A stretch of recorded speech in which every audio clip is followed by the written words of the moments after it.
Hello everyone, this is your YouTube channel Physics by Ashutosh Sir, the easiest and finest way to learn the concepts of physics for IIT, NEET and for 11th and 12th as well. And this is electrostatics for JEE Advanced, lecture number 4. Pen and paper निकालना है, notes बनाना शुरू करें। और आज के super amazing lecture में हम लोग कंटिन्यू करने वाले हैं worksheet for JEE Advanced। So let's get started. So in the previous lecture हम लोग सवाल नंबर 10 तक बना चुके हैं। जर्नी जो है सवाल नंबर 11 से कंटिन्यू कर रहे हैं। तो सवाल नंबर सब 11th में बोलेगा इनफाइनाइट लाइन चार्ज है। इनफाइनाइट लाइन चार्ज मतलब आसान भाषा में एक लॉन्ग वायर है। क्या है? इनफाइनाइटली लॉन्ग वायर है। ठीक है। तब कुछ नहीं गिवन होता तो हम लोग मान के चलते हैं चार्ज टू बी पॉजिटिव या charge density to be positive. Charge density क्या होती है? Charge unit length. If charge is positive charge density has to be positive. मान लिया charge density let's say lambda है और पॉजिटिव है। It is place along Y axis as you can see in the diagram. किधर है? It is kept along Y axis. थोड़ी देर के लिए मान ले, ठीक है। वाई एक्सिस के अलोंग है and this point is origin. This is X axis and this is Y axis. ठीक है। अब सवाल पे आते हैं, क्या पूछ रहा है? Work done in moving a charge Q from point A two point B। दो पॉइंट्स उसने ले लिए हैं, सब लोग ध्यान देना। एक सा पॉइंट A है, दूसरा मान ले कोई पॉइंट B है। इनके कोऑर्डिनेट्स उसने दे रखे हैं, this is A0 and this is, ठीक। तो पूछ रहा है बता Q चार्ज को इस पॉइंट A से इस पॉइंट B तक ले जाने में एक्सटर्नल एजेंट को कितना वर्क डन करना पड़ेगा। क्लियर? तो बहुत बेसिक सा, आसान सा, फंडामेंटल सा सवाल है। तो देख अप्रोच क्या है यहाँ पे। तुम्हें चार्ज को एक जनरल पोजीशन पे, अप्रोच क्या है वो क्लियर कर, ठीक है। बाकी तो सिंपल कैलकुलेशन है। एक जनरल पोजीशन में तुम्हें चार्ज को डिस्कस करना पड़ेगा। वहाँ पे देखना पड़ेगा एक्सटर्नल एजेंट कितना फोर्स लगा रहा है। फोर्स कांस्टेंट है तो डायरेक्टली चिपका दे FD cos theta. Force variable indicate करके निकालना पड़ेगा। आओ देखते हैं। तो यहाँ से तुम लोग ना क्या करो, इस चार्ज को एक जनरल पॉइंट पे डील करो जहाँ पे मान लेते हैं साहब चार्ज का इस लॉन्ग वायर से डिस्टेंस कुछ x है। तो इस जनरल पोजीशन में क्या इस चार्ज पे तुम्हें दो फोर्सेस देखेंगे। One is electrostatic force, other one is force exerted by the external agent. समझ आ रहा ना? देखिए ऐसा है, अगर इस पोजीशन में तुम्हें इलेक्ट्रोस्टैटिक फोर्स पूछता है तो इलेक्ट्रोस्टैटिक फोर्स क्या होता है? जहाँ चार्ज है वहाँ पे इलेक्ट्रिक फील्ड डेंसिटी देख, जो चार्ज है उसका मैग्नीट्यूड देख, दोनों को मल्टीप्लाई कर दे। That will give you force acting on that charge place at that point. अब याद करो क्या हम लोग पढ़ चुके हैं, एक लॉन्ग वायर से d डिस्टेंस पे इलेक्ट्रिक फील्ड इंटेंसिटी होती है lambda upon 2 pi epsilon naught d। एक लॉन्ग वायर की परपेंडिकुलर बाइसेक्टर पे, remember at distance d from the wire electric field intensity क्या होती है? Lambda upon 2 pi epsilon naught d। तो इसी एक्सप्रेशन का यूज है। तो देखो पार्टिकल का जो चार्ज है वो तो साहब Q है मल्टीप्लाइड बाई इस लॉन्ग वायर से x डिस्टेंस पे क्या हम इलेक्ट्रिक फील्ड डेंसिटी लिखेंगे अकॉर्डिंग टू दिस फार्मूला। वैसे बहाना बोलते रहो, ये सुनो। Lambda upon 2 pi epsilon naught d है, d की वैल्यू x छाप दे। What is x? It is distance of point from this long wire. Clear है? तो ठीक है भाई, ये होगा electrostatic force exerted by the long wire on this charge. Direction क्या होगी? याद करो कि हम लोग पढ़ चुके हैं, एक लॉन्ग वायर की वजह से परपेंडिकुलर बाइसेक्टर पे इलेक्ट्रिक फील्ड इंटेंसिटी डायरेक्शन होती है क्या? Along the perpendicular bisector but away from the wire. किधर होती है? Along the perpendicular bisector but away from the wire. तो देखो ये है उसका परपेंडिकुलर बाइसेक्टर। तो क्या हम बोल सकते हैं, इस वायर की वजह से आप electric field intensity along this perpendicular bisector but away from the wire. ऐसा टुवर्ड्स वायर, ऐसा क्या है? Away from wire. और जिधर इलेक्ट्रिक फील्ड क्या उस डायरेक्शन में इलेक्ट्रोस्टैटिक फोर्स। तो क्या इलेक्ट्रोस्टैटिक फोर्स जिधर इलेक्ट्रिक फील्ड उस डायरेक्शन में electrostatic force as a charge is positive. अब सोच के बता, तुम्हें एक्चुअली में work done by electrostatic force नहीं पूछा उसने। सवाल पढ़, क्या पूछ रहा है? Work done in moving a charge, मतलब they are asking work done by external agent in moving the charge. They are not asking work done by electrostatic force. अपने हो गया पूछ रहा है work done by external agent. तो सोच के बताओ, क्या जितना इलेक्ट्रोस्टैटिक फोर्स ये लाइन चार्ज इस चार्ज पे इधर लगाएगा, क्या उतना ही amount of force external agent को इस चार्ज पे बट ऑपोजिट डायरेक्शन लगाना पड़ेगा? देखो ऐसे केसेस में हम लोग मान के चलते हैं कि the charge is moving very slowly external agent का सिर्फ ये टारगेट है कि भाई साहब उसको इस पॉइंट से इस पॉइंट पे रख दे। क्या बोला? सिर्फ यहाँ से उठाना है और यहाँ पे रखना है और कुछ नहीं करना। और कुछ मतलब क्या कर सकते हैं? कोई एक्सेशन इम्पार्ट नहीं करना है, कोई फोर्स इम्पार्ट नहीं करना है, कोई वेलोसिटी इम्पार्ट नहीं करना है, मोमेंटम इम्पार्ट नहीं करना है, काइनेटिक एनर्जी इम्पार्ट नहीं करना है। इसलिए जितना अमाउंट ऑफ इलेक्ट्रोस्टैटिक फोर्स ये लॉन्ग वायर चार्ज पे इधर, उतना ही amount of force external agent charge पे, लेकिन ऑपोजिट डायरेक्शन में। जब फोर्सेस होंगे equal in magnitude opposite in direction, तभी तो क्या चार्ज पे लगने वाला नेट फोर्स जीरो होगा, तभी तो क्या चार्ज की हर पोजीशन काम करेगी एज इक्विलिब्रियम पोजीशन, है कि नहीं? And then only this charge will move very slowly, धीरे धीरे ले जाना है, हर पोजीशन काम करनी चाहिए as it's equilibrium position. Actually में दिस द आइडिया, क्लियर है? तो अब देखो, force applied by external agent उतना ही होगा जितना कि साहब इलेक्ट्रोस्टैटिक फोर्स है, ठीक है भाई? और इलेक्ट्रोस्टैटिक फोर्स कितना है, ठीक है भाई? तो एक्सटर्नल एजेंट भी बोलो कितना फोर्स लगा रहा है। तो एक्सटर्नल एजेंट का जो फोर्स है उसकी मैग्नीट्यूड ये है, डायरेक्शन बस ध्यान रखें, it is opposite to the direction of electrostatic force, clear है? अब देखो ध्यान से, अब ध्यान से देखें, क्या ये फोर्स तुम्हें वेरिएबल दिख रहा है? जैसे जैसे चार्ज ए से बी जाएगा, क्या एक्स की वैल्यू चेंज होगी? एक्स चेंज करेगा, फोर्स वेरिएबल हो जाएगा। तो how to find out work done due to variable force? Indicate करके कैसे निकालेंगे बोलो? तो अप्रोच होगी कि हम एक छोटे से इंटरवल में छोटा सा वर्क डन निकालेंगे। पूरी प्रोसेस में टोटल वर्क डन निकालने के लिए इंडिकेट करेंगे। देखो, छोटे से इंटरवल में छोटा सा वर्क डन,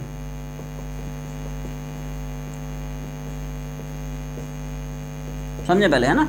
ठीक है, तो वर्क डन होता है एफ डी कॉस थीटा। तो देखो मैंने मान लिया साहब एक स्मॉल इंटरवल में एक स्मॉल अमाउंट ऑफ डिस्प्लेसमेंट इस चार्ज का लेट्स से डी एक्स होता है। क्या होता है? एक स्मॉल इंटरवल में एक small amount of displacement D x हो जाता है, 180 है। क्या है? तो मान लिया एक छोटे से इंटरवल में चार्ज एक्चुअली में ए से भी भाग रहा है, कहाँ से कहाँ भाग रहा है बोलो? ठीक है भाई, तो इस छोटे से इंटरवल में ध्यान रखें किस फोर्स की वजह से वर्क डन निकालना है। It is work done by external agent, not work done by this electrostatic force, ठीक है? तो यहाँ पे फोर्स आ जाएगा force by external agent. Displacement मैंने मान लिया, मान लिया एक छोटे सा टाइम में छोटा सा डिस्प्लेसमेंट, क्लियर है? डी एक्स है। अब थीटा थोड़ा ध्यान रखना, थीटा यहाँ पे कितना होगा? ध्यान से देखें, क्या एक्सटर्नल एजेंट अपना जो फोर्स लगा रहा है वो इधर लगा रहा है? ये सुनो। और क्या चार्ज का जो डिस्प्लेसमेंट है वो अपोजिट डायरेक्शन है? भाई साहब चार्ज ऐसे भी भाग रहा है ना, तो डिस्प्लेसमेंट है इन दिस डायरेक्शन, लेकिन जो एक्सटर्नल एजेंट फोर्स लगा रहा है उसकी डायरेक्शन ऑपोजिट है। So angle between direction of force and direction of displacement क्या देख रहा है? 180 का। तो थीटा जीरो नहीं होगा, कितना होगा? इट इज 180, क्लियर है? फोर्स इधर, डिस्प्लेसमेंट इधर, थीटा कितना हो जाएगा? क्लियर है? अब इनकी वैल्यू डाल रहा हूँ, इन सब की वैल्यू चिपका देते हैं। कॉस 180 मतलब माइनस 1 हो जाएगा। एफ एजेंट कितना है वो भी डाल दो, तो minus Q lambda 2 pi epsilon not, बोलो यहाँ तक क्लियर है? एफ की वैल्यू डाल दिया, Q lambda upon 2 pi epsilon not into x. ये होगा बस छोटे से इंटरवल में छोटा सा वर्क डन।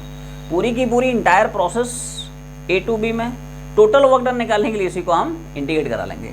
तो साहब टोटल वर्क डन, ये तो छोटे से इंटरवल में छोटा सा वर्क डन था, total work done in the entire process.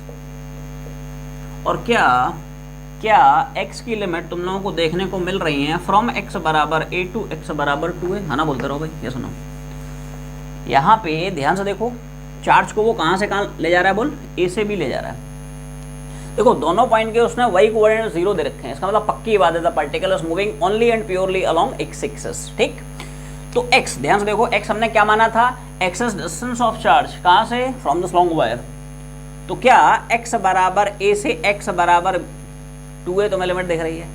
Initially जब चार्ज a पे था तो x की वैल्यू कितनी, बोलो? x कोऑर्डिनेट कितना है? a। और जब फाइनली चार्ज b पे चला गया तो उसका x कोऑर्डिनेट यहीं से देख रहा है ना, कितना दिख रहा है? 2 है। तो x यहाँ पे वेरी करेगा, कहाँ से कहाँ तक बोलो? फ्रॉम x बराबर a टू x बराबर b। तो यहाँ से यहाँ तक ले जाने में एक्सटर्नल एजेंट कितना वर्क डन करेगा वो निकल आएगा।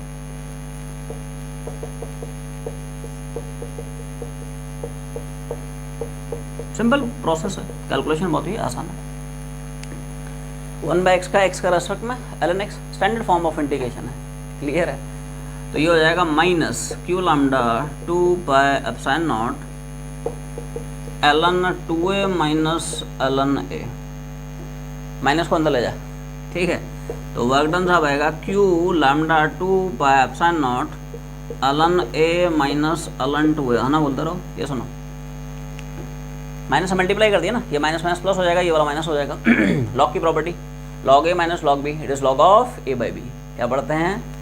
तो इसको आप ऐसे लिख सकते हो, Q lambda 2 pi epsilon naught, ये सुनो, log A minus log B, log of A by B, ए उड़ा दे तो फाइनली साहब वर्क डन का एक्सप्रेशन ही आ जाएगा, Q lambda 2 pi epsilon naught ln of 1/2, this answer, Q lambda upon 2 pi epsilon naught ln of 1/2। तो ये छोटा सा सवाल था जो जेईई एडवांस में पूछा गया था, प्रीवियस ईयर क्वेश्चन है बेसिकली, राइट। यस, तो अपना अगला जो सवाल है, a uniformly charge thin ring, radius इतना, टोटल चार्ज इतना, ठीक है भाई। जैसे मान ले अपने पास एक सर्कुलर रिंग है कैरिंग पॉजिटिव चार्ज, ठीक है भाई। इस रिंग के एक्सिस पे, रिंग की एक्सिस के लॉन्ग एट सम डिस्टेंस एक इलेक्ट्रॉन को रेस्ट से रिलीज कर रहा है। क्या कर रहे हैं? Electron is release from rest, ठीक है, ओके। तो यहाँ से मान लो एक्सिस पे कोई उसने इलेक्ट्रॉन, मतलब नेगेटिवली चार्ज पार्टिकल है, क्या है? Negatively charge particle, clear. इस इलेक्ट्रॉन को रेस्ट से रिलीज कर रहा है, इलेक्ट्रॉन को, ठीक है, किसी डिस्टेंस से रेस्ट से रिलीज कर रहा है। इसमें दिया हुआ है, सवाल को ध्यान से पढ़ें, क्या? And it is constraint to stay on the axis of the ring, मतलब इलेक्ट्रॉन का मोशन यहाँ पे रेस्ट्रिक्टेड है, it is restricted only to move along this axis of the ring. इसका मतलब क्या ही बताता हूँ, ठीक है। पहला part, describe the subsequent motion of this electron, electron का मोशन कैसा होगा? पीरियोडिक मोशन होगा, ऑसिलेटरी मोशन होगा, एसटीएम होगा, क्या होगा? दूसरे में पूछ रहा है find out speed of the electron when it reaches centre of the ring. देख, इस प्रोफाइल के जो सवाल होते हैं इनमें जनरली हम लोग ग्रेविटी को नेग्लेक्ट करके चलते हैं, नेग्लेक्ट छोड़ इग्नोर मार के चलते हैं। हम मान के चलते हैं motion of the charge particle is taking place only and purely in the influence of electric field in the presence of electrostatic force. Gravity को हम लोग इग्नोर मार के चलते हैं। भाई सोच बता, यहाँ पे अगर चार्ज पे ग्रेविटी भी लगेगी तो चार्ज यहाँ पे तो पहुँच ही नहीं पाएगा, एक इलेक्ट्रोस्टैटिक फोर्स इधर लग जाएगा, है कि नहीं? ग्रेविटी इधर लग जाएगा, चार्ज कहीं और भाग जाएगा, ऐसा है, ये फंडा है। तो इसलिए इस प्रोफाइल के सवालों में, ठीक है, हम लोग ग्रेविटी को इग्नोर मार के चल रहे हैं। इसलिए उसने सवाल में कंडीशन दे रखी है, क्या? कि इलेक्ट्रॉन का साहब जो मोशन है it is constrained only to move along the axis of this ring. मतलब पक्की बात है, वो कहना चाह रहा है कि भाई साहब ग्रेविटी को उड़ा दो, ऐसा है। तो सवाल का अगर तुम मोशन समझना चाहो तो बड़ा सिंपल सा मोशन है, याद करो कि हम लोग पढ़ चुके हैं। रिंग के एक्सिस पे इलेक्ट्रिक फील्ड इंटेंसिटी की डायरेक्शन क्या पढ़ते हैं? What is the direction of electric field intensity due to circular ring along its axis? It is along the axis and away from centre, पढ़ चुके हैं। रिंग अपनी एक्सियल पॉइंट पे किस डायरेक्शन में इलेक्ट्रिक फील्ड बनाता है? Along the axis but away from centre, clear है? तो है क्या, इस इलेक्ट्रॉन का सब जो मोशन है ना, इस इलेक्ट्रिक फील्ड के इन्फ्लुएंस में हो रहा है। अब सिंस इलेक्ट्रॉन है, चार्ज नेगेटिव है, तो फोर्स डायरेक्शन क्या होगा? Opposite direction of electric field. क्या बोला? इस इलेक्ट्रिक फील्ड की वजह से क्या इस इलेक्ट्रॉन पे लगने वाला फोर्स होगा opposite to the direction of electric field, इधर होगा टूवर्ड सेंटर। तो इसी फोर्स की इन्फ्लुएंस में ना इलेक्ट्रॉन एक्सेलरेट करेगा, जैसे जैसे आगे बढ़ेगा वेलोसिटी बढ़ते जाएगी। और क्या जब इलेक्ट्रॉन रिंग के एग्जैक्ट सेंटर पे पहुंचेगा तो क्या this is the instant one you know its velocity is maximum. खैर वो सेकंड पार्ट है, उसको हम लोग सेकंड पार्ट में डील करेंगे। पहले हम लोग प्रूव करने की कोशिश करेंगे क्या इसका मोशन एसएचएम होगा, अगर होगा तो टीपी क्या होगा, राइट? अगर नहीं होगा तो क्या ऑसिलेटरी होगा, थोड़ा सा उसकी चर्चा हो जाए। तो एसएचएम होगा नहीं होगा ये कौन तय करता है? ये डिसाइड करता है, ये प्रेडिक्ट करता है उस बॉडी पे लगने वाला फोर्स। हम जनरल पोजीशन में इलेक्ट्रॉन पे लगने वाला फोर्स देखेंगे, अगर तो वो फोर्स इलेक्ट्रॉन के डिस्प्लेसमेंट का डायरेक्टली प्रोपोर्शनल हो जाता है, मोशन विल बी एसएचएम। तो देखो ऐसे, तो सब इलेक्ट्रोस्टैटिक फोर्स होगा charge multiplied by electric field intensity. तो बताएगा what is the expression of electric field intensity due to circular ring along its axis. Ring अपनी एक्सियल पॉइंट पे कितनी इलेक्ट्रिक फील्ड बनाती है? रिंग के एक्सिस पे what is the expression of electric field intensity? मैं मान लेता हूँ सर इसका चार्ज क्यू है, न्यूमेरिकल वैल्यू सब गिवन है, बाद में चिपका देंगे, ठीक है।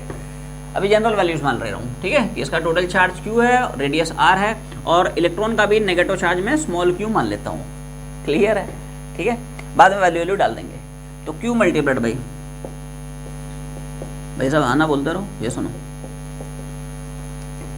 तो जहाँ पे चार्ज रखा है वहाँ पे इलेक्ट्रिक फील्ड डेंसिटी देखो, जो चार्ज इसका मैग्नीट्यूड देखो, मल्टीप्लाई कर दे, तो उस चार्ज पे उस पोजीशन पे लगने वाला फोर्स कितना होने निकल आएगा, ठीक है। तो चार्ज हो गया मल्टीप्लाइड बाई रिंग के एक्सिस पे इलेक्ट्रिक फील्ड डेंसिटी का एक्सप्रेशन हम लोग क्या पढ़े, Q X upon X square R square 3/2, clear है। अब यहाँ पे ध्यान से देखो क्या शानदार इलेक्ट्रोस्टैटिक फोर्स की तुम्हें एक्सप्रेशन देखने को मिल रही है। तो क्या हम यहां से बोल सकते हैं कि force is directly proportional to X? ना ना ना ना no no no no no no, यहां से directly you can not predict. यहां पे कंडीशन आपको डालनी पड़ेगी। वो क्या कंडीशन है? अगर तो साहब x की वैल्यू r से बहुत छोटी है, कंडीशन समझ ध्यान से, क्या बोला, if x is very much less than this r, अगर सोच के बता x r से बहुत छोटा है तो क्या एक्स स्क्वायर की वैल्यू भी आर स्क्वायर से काफ़ी छोटी हो जाएगी? ये सुनो, अगर x r से छोटा है तो एक्स स्क्वायर करेगा तो वो आर स्क्वायर से और छोटा हो जाएगा। जैसे मान ले x की वैल्यू बहुत छोटी है, लेट से 1/2 है, तो उसका स्क्वायर करेगा, तो जैसे जैसे पावर बढ़ाते जाओगे वैल्यू और गिरते जाएगी, ये फंडा है। तो x r से छोटा है तो एक्स स्क्वायर आर स्क्वायर से और बहुत छोटा हो जाएगा। उल्टा बोल सकता है, आर स्क्वायर की वैल्यू एक्स स्क्वायर कंपेरिजन में काफ़ी लार्ज हो जाएगी, तो ऐसे सिचुएशन में आर स्क्वायर के कंपेरिजन में हम एक्स स्क्वायर को उड़ा सकते हैं। तो ऐसे केस में जो फोर्स है ना वो अपना इस फॉर्म में सब रिड्यूस हो जाएगा, 1/4πε0 QQX। ये सुनो, 1/4πε0 QQX, और ये जो एक्स स्क्वायर देख रहा था इसको हमने आर स्क्वायर कंपेरिजन में उड़ा दिया, तो ये बचा आर स्क्वायर और पावर 3/2, पावर पावर मल्टीप्लाई हो जाएंगे तो 2 × 3/2 मतलब आर क्यूब हो जाएगा।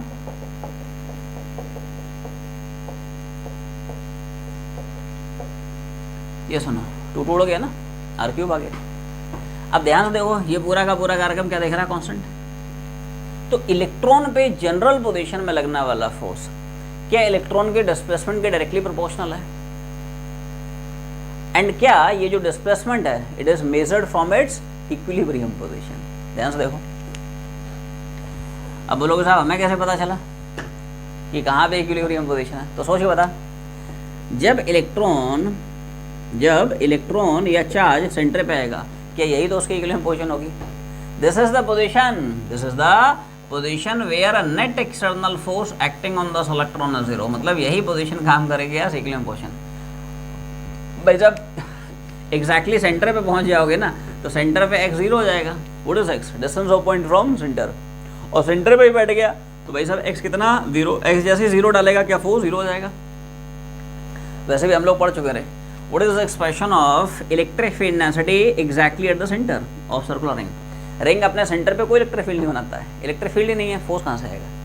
और वो यहाँ से मैथमेटिकली जस्टिफाइड भी है, सेंटर के लिए x बराबर 0, फोर्स बराबर 0, ये फंडा है। तो ये वो पोजीशन है जहाँ पे फोर्स 0 है, बोले तो यही है इक्विलिब्रियम पोजीशन। और ये सब क्या बन गई? तो ये सब बन गई जनरल पोजीशन। क्या है? This is equilibrium, this is general. तो व्हाट इज x? एसएचएम में x क्या होता है? पार्टिकल का जनरल टाइम पे इक्विलिब्रियम से डिस्प्लेसमेंट, वही तो है, पार्टिकल का जनरल समय पे उसके इक्विलिब्रियम से डिस्प्लेसमेंट x।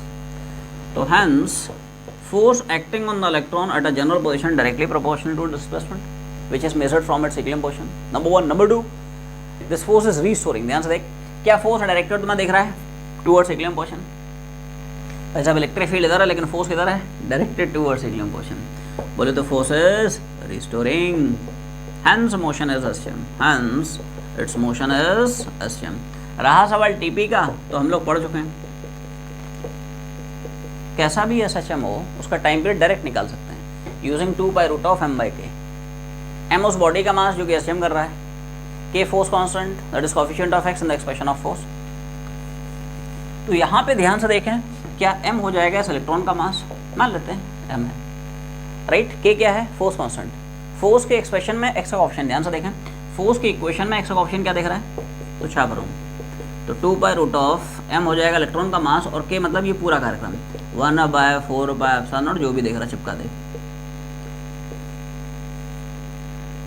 क्लियर है? पहले इतना छापेंगे। अब अगर इसी सवाल में ध्यान से देखो x की वैल्यू r से काफ़ी छोटी नहीं है, तो क्या ऐसे सिचुएशन में motion of this charge particle will be only oscillatory and it will not be SHM। क्या है? ध्यान से देखना। जैसे मान ले अगर x रेडियस के मान ले कंपेरेबल है, कंपेरेबल छोड़, मान ले रेडियस से बड़ा है, तब थोड़ी x स्क्वायर को r स्क्वायर कंपेरिजन में उड़ा सकता है। अगर x मान ले रेडियस के कंपेरेबल है या मान ले इवन ग्रेटर देन रेडियस, तो ऐसे सिचुएशन में इस x स्क्वायर को आप उड़ा नहीं सकते। और जब x स्क्वायर नहीं उड़ेगा तो ये डायरेक्ट प्रोपोर्शनल हम नहीं बोल सकते। भाई साहब जनरल जो इक्वेशन है वो तो तुम्हारी ये है ना रे, x square and r square power 3/2। अब थोड़ी बोल सकता है कि f is proportional to x। अरे नीचे भी तो देख ले, this is not direct proportional to x। तो ऐसे सिचुएशन में जो मोशन होगा it is not SHM, it is only oscillatory motion. कैसे होगा थोड़ा सा मैं फील करा देता हूँ। ये तो देख, असलियत में क्या कहानी है, देख ये पॉजिटिव चार्ज है, इसकी वजह से जो भी इलेक्ट्रिक फील्ड होगी it is always along the axis away from centre. चाहे इधर देखो चाहे इधर देखो, है कि नहीं? जैसे मान ले पॉइंट यहाँ पे लाई कर रहा है, यहाँ पे वही फंडा है, it is always along the axis. भाई एक्सेस तो दोनों साइड है ना, इधर भी एक्सेस है इधर भी एक्सेस है, तो it is always along the axis but away from centre. अब जैसे मान ले तुमने इलेक्ट्रॉन को यहाँ से छोड़ा, तो इलेक्ट्रिक फील्ड इधर, फोर्स उसने इधर लगाया, तो फोर्स की वजह से एक्साइट कर रहा है। जब यहाँ पे आए तो मैक्स वेलोसिटी से आया, लेकिन जैसे ही थोड़ा सा आगे बढ़ा व्हाट विल हैपन कि भाई वेलोसिटी तो इधर है, इलेक्ट्रिक फील्ड इधर होने की वजह से फोर्स फिर से अट्रैक्टिव लग गया। तो ध्यान से देखें, क्या इस इंटरवल में तुम्हें इलेक्ट्रॉन का मोशन एक्सलेटेड दिख रहा है, और क्या उल्टा इस इंटरवल में उसी इलेक्ट्रॉन का मोशन रिटार्डेड दिख रहा है? भाई साहब वेलोसिटी इधर है लेकिन फोर्स इधर लग रहा है ना रे, इलेक्ट्रिक फील्ड इधर है फोर्स इधर है, तो इस फोर्स की वजह से क्या होगा बोलो? मोशन रिटार्डेड होगा, वेलोसिटी घटेगी घटेगी, इवेंचुअली यहाँ कहीं स्टॉप कर जाएगा। अभी भी क्या हो रहा है, फोर्स इधर ही लग रहा है रे, इलेक्ट्रिक फील्ड नेसेट इधर है, फोर्स इधर है। अब फिर से एक्साइट करेगा, वेलोसिटी बढ़ेगा बढ़ेगा बढ़ेगा बढ़ेगा, ये ले मैक्सिमम हो गया, फिर से घटेगा क्योंकि वेलोसिटी इधर आई लेकिन इलेक्ट्रिक फील्ड तो इस डायरेक्शन की, फोर्स इधर इस डायरेक्शन में लगेगा, मोशन अगेन रिटार्डेड मोशन। तो वेलोसिटी घट रही घट रही घट रही जीरो, फिर बढ़ रही मैक्सिमम, फिर घट रही जीरो, राइट। तो ऐसे सिचुएशन में इलेक्ट्रॉन का जो मोशन है it will be only oscillatory, it is not SHM। तो यहाँ पे तुम लिखोगे ऐसे सिचुएशन में motion is only oscillatory and not SHM। Actually में यही डेटा है इस सवाल का। इस सवाल में जो डेटा है ना, what is x what is r, ये ध्यान से देखें, तुम लोग सवाल में पढ़ पा रहे हो, जो ए वाला पार्ट है ना वो यही वाला पार्ट है, ठीक है। जो ए वाला पार्ट उसने पूछा, तुम लोग ध्यान से देखो डेटा, उसने साहब रेडियस दे रखा है अपने को 10 सेंटी, रेडियस कितना है 10 सेंटी, और इलेक्ट्रॉन का सेंटर से जो डिस्टेंस x है, ध्यान से देख, क्या उसने अपने को x दे रखा है 25 सेंटी। हाँ, x is greater then r, ये जो x है ये r से बड़ा है, एंड देयरफॉर यहाँ पे मोशन SHM नहीं हो पाएगा, it will be only oscillatory. तो इसके पहले पार्ट का तुम्हारा जवाब ये हुआ कि सिंस x की वैल्यू r से बड़ी है, बराबर होता तब भी वही होता रहे, x जब तक r से बहुत छोटा नहीं होगा तब तक मोशन SHM नहीं हो पाएगा, ये फंडा है, क्लियर है। तो पहले पार्ट का जवाब होगा कि साहब motion is only oscillatory and not SHM। अब आते हैं सेकंड वाले पार्ट पे। सेकंड वाले पार्ट में उसने क्या बोला, तो सेकंड वाले में पूछता है कि भाई find out speed of this electron when it reaches centre, ठीक है। तो देख ऐसे, यहाँ से इलेक्ट्रॉन रेस से स्टार्ट हुआ और जब वो सेंटर पहुँचा तो बता उसकी वेलोसिटी v कितनी है। एक लाइन का सवाल है, क्या करेंगे, will use conservation of energy. क्या घुमाएंगे साहब, कंजर्वेशन ऑफ एनर्जी। इसमें काइनेटिक एनर्जी तो ठीक है पता है, पोटेंशियल एनर्जी के लिए वी विल यूज दिस। क्या घुमाएंगे बोलो, U बराबर Q इंटू वी। जहाँ चार्ज बैठा वहाँ पे इलेक्ट्रिक पोटेंशियल देखो, जो चार्ज है उसका मैग्नीट्यूड देखो, मल्टीप्लाई कर दें, क्लियर है। That will give you potential energy of that charge place at that point. दो फॉर्मूले इसमें हम लोग यूज़ करने वाले हैं। पहला, अगर तो पॉइंट जो है सेंटर पे लाई कर रहा है तो what is the expression of electric potential due to ring at its centre. बोल, रिंग अपने सेंटर पे कितना इलेक्ट्रिक पोटेंशियल बनाता है ना, बोलते रहो भाई, क्लियर है। और दूसरा हम लोग जो घुमाने वाले हैं एक्सेस वाला, क्या what is expression of electric potential due to ring along its axis? कोई शक नहीं, ठीक, इन्हीं को मैं यूज कर रहा हूँ, ठीक है। देखो कैसे कैसे एक लाइन में एक झटके में आंसर आएगा, ठीक है। पहले इनिशियली लिख रहा हूँ, पहले हम लोग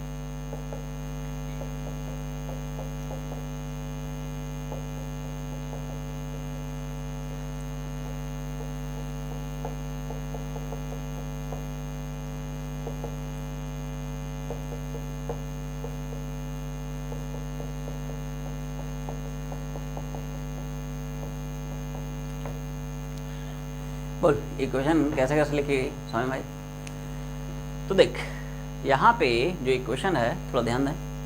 इनिशियली पर्टिकुलर से स्टार्ट कर रहा है, वेलोसिटी 0, काइनेटिक एनर्जी 0, पोटेंशियल जी, तो पोटेंशियल जी के लिए वही फंडा क्या, चार्ज मल्टीप्लाइड बाय पोटेंशियल। जहाँ पे चार्ज बैठा वहाँ पोटेंशियल देख, जो चार्ज उसका मैग्नीट्यूड देख मल्टीप्लाई कर दे, ठीक है। आप देखो ध्यान से, बस थोड़ा ध्यान ये रखना है कि भाई साहब जितने भी स्केलर टर्म्स होते हैं, जैसे पोटेंशियल है, पोटेंशियल एनर्जी है, वर्क डन है, पोटेंशियल डिफरेंस है, जहाँ भी चार्ज देखे उसको साइन के साथ डालना है। भाई साहब इलेक्ट्रॉन है ना, तो ये थोड़ा साइन का ध्यान रखना, ठीक है। देखो तो देखो जैसे यहाँ पे देखो तो पार्टिकल का चार्ज क्या है, इलेक्ट्रॉन है, नेगेटिव चार्ज है।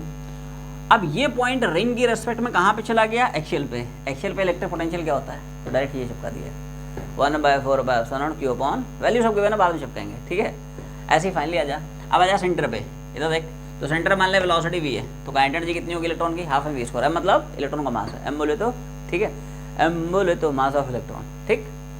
अब इलेक्ट्रिक पोटेंशियल देखो कैसे लिखेंगे, तो पोटेंशियल एनर्जी होगी चार्ज इंटू पोटेंशियल, चार्ज वही नेगेटिव है, चार्ज यहाँ पे क्या दिख रहा है -q है, तो जहाँ चार्ज बैठा वहाँ पे इलेक्ट्रिक पोटेंशियल देखो। अब इलेक्ट्रिक पोटेंशियल देखो कैसे देखते हैं। अब ये पॉइंट चला गया है रिंग की सेंटर पे, what is the expression of potential due to circular ring at its centre. तो रिंग अपने सेंटर पे कितना पोटेंशियल बनाता है, वही शब्द दिया 1/4/0 q/r, है ना, बोलते रहो, क्लियर है। ऐसे सिंपल कैलकुलेशन, बाकी तो सिंपल कैलकुलेशन था, लॉजिक भाई साहब इतना ही था। टर्म्स बस थोड़ा सा अल्टी पल्टी मार ले, टर्म्स को थोड़ा सा रीअरेंज कर ले।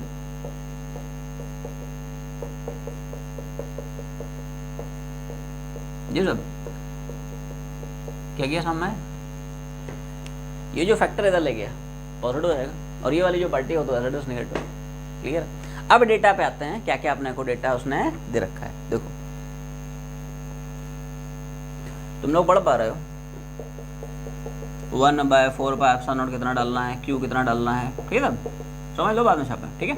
पहले समझें q, तो कैपिटल Q हमने माना है रिंग का total charge. What is the total charge in the ring, बोल। तो रिंग का सब टोटल चार्ज दिया हुआ 12 नैनो कॉलम है, नैनो मतलब टाटा नैनो, ठीक है, 10⁻⁹ क्या है भाई, 10 पावर यूनिट, ध्यान रखना। Q, व्हाट इज Q, तो Q साहब हमने पकड़ा है इलेक्ट्रॉन का चार्ज। हाँ अब ध्यान रखना है यहाँ पर, साइन हम लोग ऑलरेडी ले चुके हैं, फर्दर नेगेटिव मत डाल देना रे। यहाँ पे जो साइन है ना, साइन का इफेक्ट यहाँ पे कंसिडर हो चुका है, ऐसा मत कर देना एक बार साइन डाल दिया एक और बार डाल दे, माइनस माइनस प्लस कर दे, सब गड़बड़ हो जाएगा। तो sign is already taken care of, now you just have to substitute magnitude.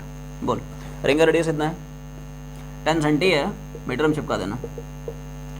x क्या है, x is distance of point from centre which is 25, ये भी सेंटी में गिवन है, मीटर में चिपका दे, ठीक है। फाइनली बचा है इलेक्ट्रॉन का मास, m यहाँ पे क्या है बोल, व्हाट इज m, कौन मूव कर रहा है, इलेक्ट्रॉन। इलेक्ट्रॉन का मास कितना, 9.1 इंटू 10⁻31 kg। तो ये सारी की सारी वैल्यूज तुम लोग डालोगे ना, तो फाइनली वेलोसिटी का एक्सप्रेशन ये आ जाएगा, दिस आंसर। तो ये छोटा सवाल था। हाँ अब हम लोग मूव करते हैं अपने सवाल की तरफ। तो जो अगला वाला सवाल है, क्वेश्चन नंबर जो 13 है, ये एक्चुअली मेरा वाला सवाल है। कौन सा सवाल है, आस एंड JEE 1999। क्वेश्चन नंबर जो 13 है ना, ये भाई साहब अपना वाला सवाल है, JEE 99, right, what a wonderful year, right, JEE 99। और देखो कितना आसान सवाल पूछा। इट इज़ एक्चुअली में based upon circular disc, electric field intensity and electric potential due to circular disc. इस कंसेप्ट पर, फिनोमिना पर बेस ये वाला सवाल है। पहले समझते हैं क्या गिवन है, क्या पूछा था। देखो जैसे मान ले एक सर्कुलर डिस्क है, यूनिफॉर्मली चार्ज सर्कुलर डिस्क है, ठीक है, चाहे उसने दे रखी अपने को, मान ले सिग्मा है, ठीक, थोड़ा सा बस कैलकुलेटिव है, बाकी है आसान कुछ नहीं है। रेडियस मान ले ए है, ठीक है, it is place on the ground with its axis vertical, ऐसे सोच, ये मान ले सर्कुलर डिस्क है और इसको एक हॉरिजॉन्टल ग्राउंड पे रख दिया है, एक्सेस कैसी है, वर्टिकल, तो देख ले मान ले गोलू गोलू डिस्क है and it is kept on a horizontal surface, ठीक, with its axis along vertical direction, clear है, ठीक है। मोशन पे आते हैं, कैसा मोशन है, a particle of mass m charge Q, देखो जैसे मान ले एक पार्टिकल है m मास और q चार्ज का, इसको साहब रेस्ट से रिलीज कर रहा है, क्या कर रहा है, it is release from rest, कहाँ से, along the axis of ring along the axis of disc, disc के एक्सेस के अलोंग रेस्ट से रिलीज कर रहा है, ठीक, हाइट वाइट दे रखा है, कितनी हाइट से सब, h हाइट से, तो h हाइट से पार्टिकल को ड्रॉप कर दिया with zero initial velocity, initial velocity is zero, ठीक, क्या पूछा, अब इसमें दिया हुआ है, ध्यान से पढ़ें, find out the value of h, ये जो h है ना, इसी h की वैल्यू निकालनी है in terms of this radius a, h और a में एक रिलेशन निकालना है, किस कंडीशन के बेसिस पे, अब देखो कंडीशन बताएं, if this particle just reaches the disc, मतलब अगर ये जो पार्टिकल है रेस्ट से मैं छोड़ूं और भाई साहब पार्टिकल जो है डिस्क के सेंटर पे पहुंचते पहुंचते भी रेस्ट पे आ जाए, इस डेटा के बेसिस से पूछ रहा है, बता इस h और इस रेडियस a इनमें क्या रिलेशन है। तो पहले तुम लोग थोड़ा सा मोशन समझाता हूँ, बाकी सवाल तो यार 2 लाइन का है, कुछ है नहीं उसमें, ठीक है, सब लोग ध्यान देना।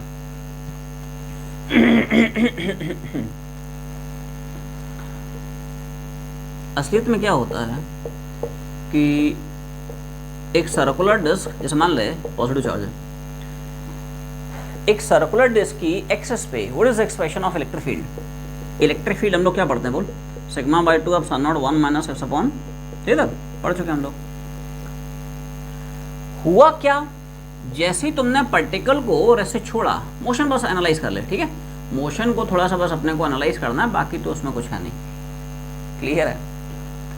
तो यहाँ पे जैसे ही तुमने पार्टिकल को छोड़ा, इस पार्टिकल पे 2 फोर्सेस लगेंगे, एक पार्टिकल का वेट, देखो नॉर्मली क्या होता है इलेक्ट्रोस्टैटिक्स के सवालों में ना, ग्रेविटी को हम लोग इग्नोर करके चलते हैं, समझा ना, ये पहला जीवन में सवाल तुम्हें ऐसा मिला जिसमें ग्रेविटी को भी कंसीडर करना पड़ेगा, ग्रेविटी को अपने को कंसीडर करना पड़ेगा। तुम लोग उसने थोड़ा सा हिंट भी दे रखा है, तुम लोग सवाल में डेटा देख पा रहा है, तो स्पेसिफिक चार्ज दे रखा है Q/m बराबर 4 एप्सिलॉन नॉट G/सिग्मा, यहाँ पे ग्रेविटी का इफेक्ट लेना पड़ेगा, और थोड़ा कॉमन सेंस भी है, अगर ग्रेविटी होगी नहीं तो नीचे कौन लाएगा उसको ऊपर नहीं चला जाएगा, भाई कॉमन सेंस ही बात है। देख चार्ज पॉजिटिव है कि नहीं, और हमें पता है what is the direction of electric field density due to circular disc along its axis, बोल, along the axis but away from centre, जिस डायरेक्शन में रिंग के सेंटर पे रिंग के एक्सिस पे इलेक्ट्रिक फील्ड, उसी डायरेक्शन में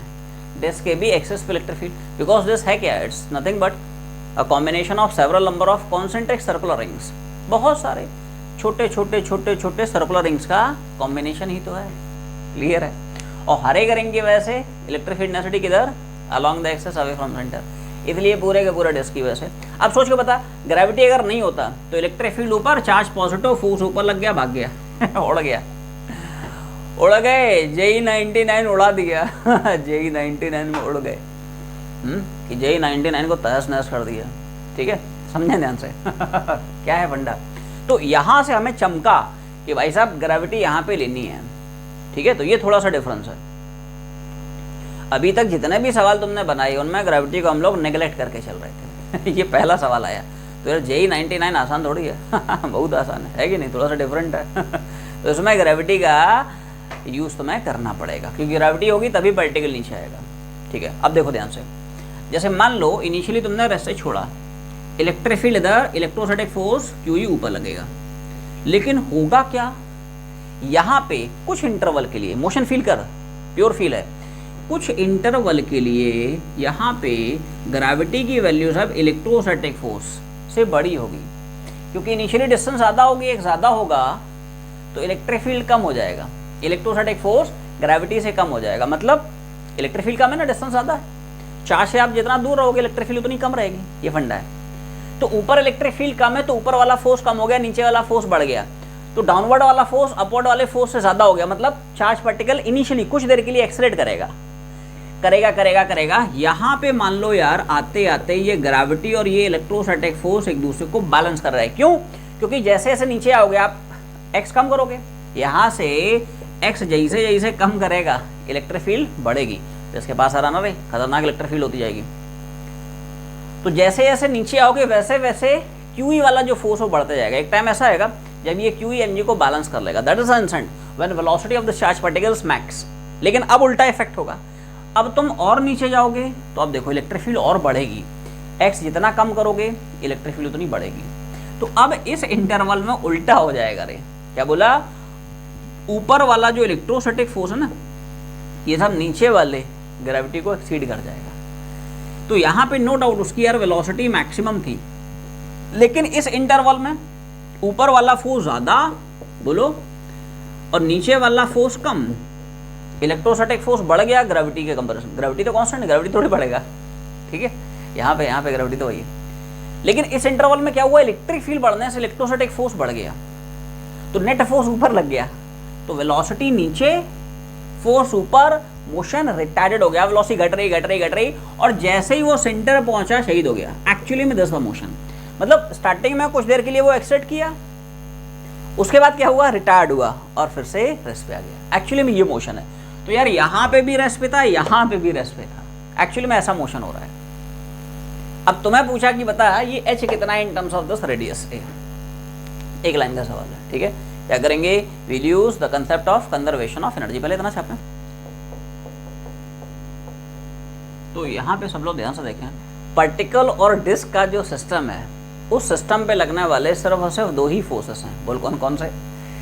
एक है ग्रेविटेशन फोर्स, दूसरा इलेक्ट्रोस्टैटिक फोर्स, और दोनों के दोनों फोर्स कहते हैं बोल कंजर्वेटिव फोर्सेस। इलेक्ट्रोस्टैटिक फोर्स भी कैसा कंजर्वेटिव, और ग्रेविटी तो ऑफ कोर्स है ही कंजर्वेटिव।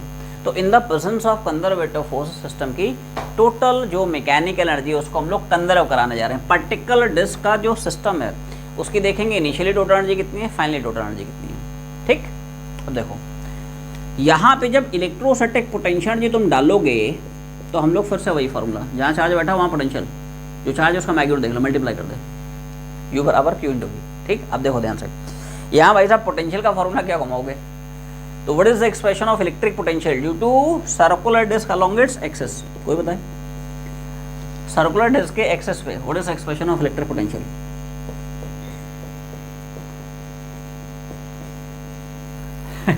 ठीक है। अब भाई साहब एडवांस का सवाल है और ऊपर से 99 मेरा वाला सवाल है कि नहीं, तो ये छोटे छोटे फार्मूले यूज होंगे। ठीक है, तो इस फार्मूले को हम लोग घुमाएंगे। सिग्मा क्या है साहब, डिस्क की सरफेस चार्ज थी, ठीक, गिवन अपने को। आर क्या है, डिस्क का रेडियस ए गिवन है, ए डाल देना, कोई दिक्कत नहीं, क्लियर है।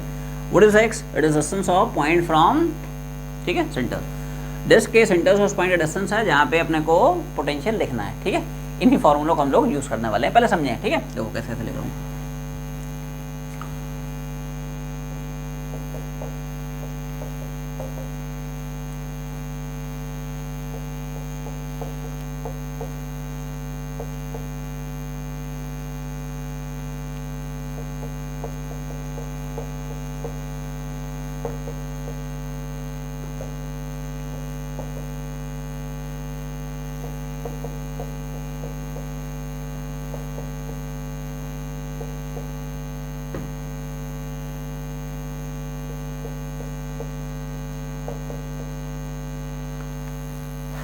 एक क्वेश्चन लिखी, एक लाइन बच गई बैंड J99 की। समझ ध्यान से इक्वेशन कैसे लिखी।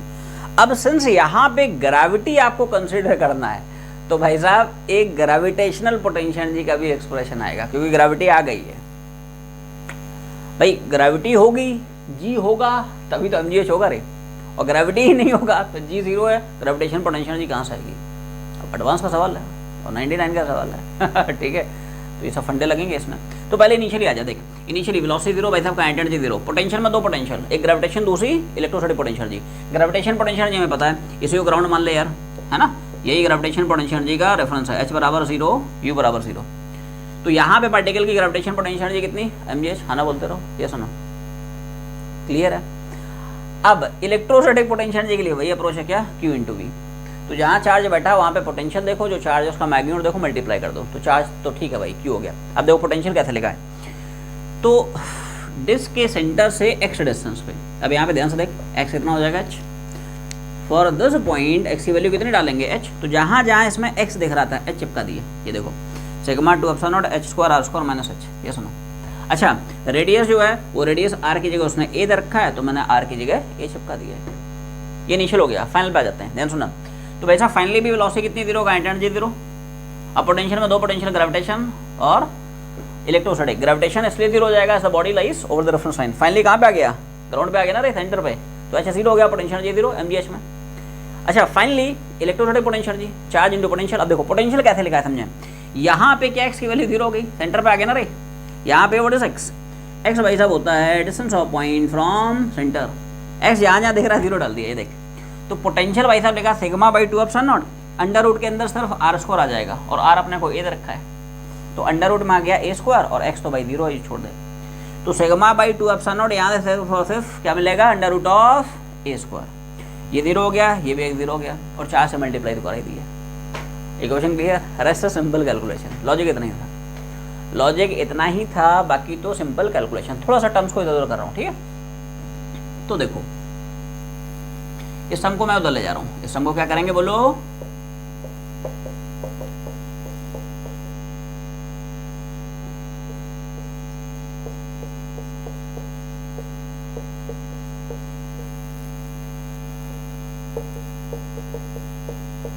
बोलो, यहाँ तक किसी कोई शक नहीं।